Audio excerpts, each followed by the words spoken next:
What is a moron? This term, though often used as a casual insult in today's vernacular, has a rich and somewhat controversial history. Let's delve into its origins and evolution.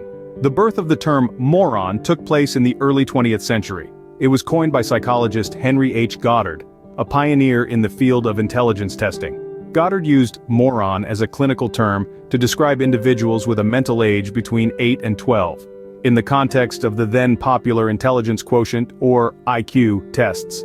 It was part of a classification system that also included terms like idiot and imbecile, which denoted varying degrees of intellectual disability. However, the term moron was not just a neutral descriptor. It carried with it a heavy stigma, and it was often used to justify discriminatory practices. For instance, Goddard himself advocated for the segregation and sterilization of morons in order to prevent them from reproducing. This was part of the larger eugenics movement, which aimed at improving the genetic quality of the human population. A movement that we now recognize as deeply flawed and ethically problematic. As the 20th century progressed, the term moron began to lose its clinical usage. By the mid-century, it was largely phased out of the scientific literature.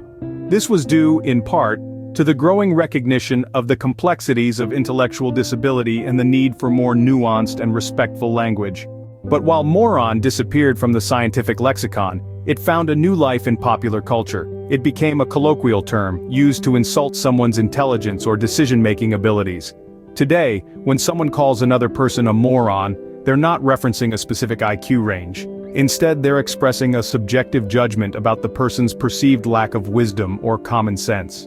In summary, the term moron has undergone significant changes since its inception. It started as a clinical descriptor, became a tool for discrimination, and then transformed into a common insult.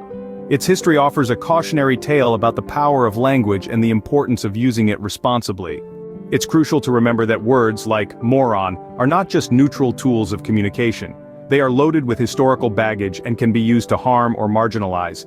So when we choose our words, we should do so with care, bearing in mind the weight they carry and the impact they can have.